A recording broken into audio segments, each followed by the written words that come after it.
Welcome to Restore 2022. Today we're having a look at 1 Corinthians chapter 4. Well, a long time ago, in the 13th century, a priest named Stephen Langton divided the Bible into chapters. And then 300 years later, a French scholar named Robert Estienne added the verses. And of course, we're really grateful. We no longer have to read the whole of John's Gospel to find I am the way, the truth and the life. We only have to be familiar with the system. And then we find John chapter 14, verse 6. But the system has disadvantages. For instance, when Paul wrote the letter known as 1 Corinthians, he didn't write it in sections, but as one continuous stream of ideas and argument. The disadvantage of chapter numbers is that today, talking of chapter 4, we're tempted to talk about it as if it's a standalone unit. But it isn't. The first 4 chapters belong together as a single line of fatherly reasoning with illustrations that expose and correct the folly of sectarianism. By putting different gospel teachers on pedestals and arguing among themselves, the Corinthian factions have become arrogant.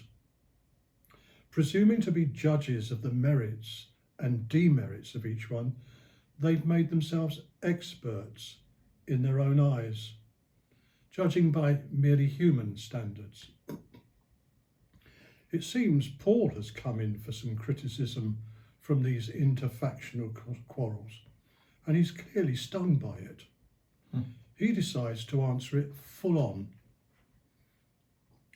Like Apollos, he's nothing special. He's simply a servant of Christ and called to be a steward of the mysteries of God. And this carries responsibility with it.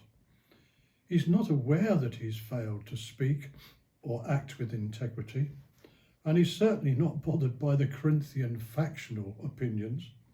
He submits himself to God's judgment, because as James also affirmed, not many of us should become teachers, for we know that we who teach will be judged with greater severity.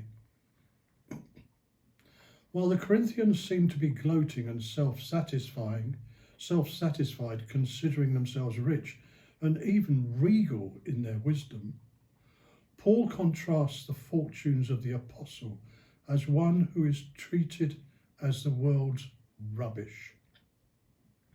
He's thought to be foolish, weak, dishonoured and needy. He's bullied and he's homeless.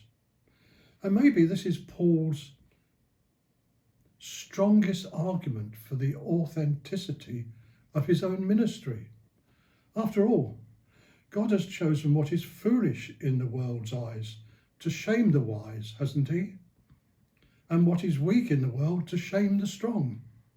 And by displaying his apostles in this light, God has demonstrated his own wisdom and power, because it's through their preaching of the cross of Christ that the church is born.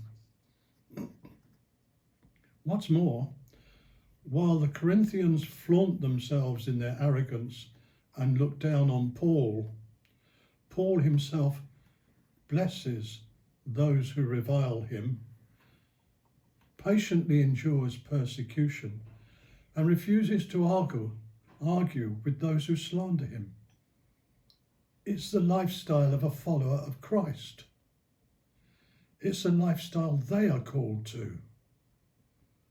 So now then, will the Corinthians listen to him so he can deal gently with them when he visits them again?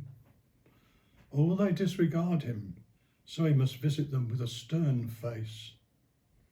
It's really up to them.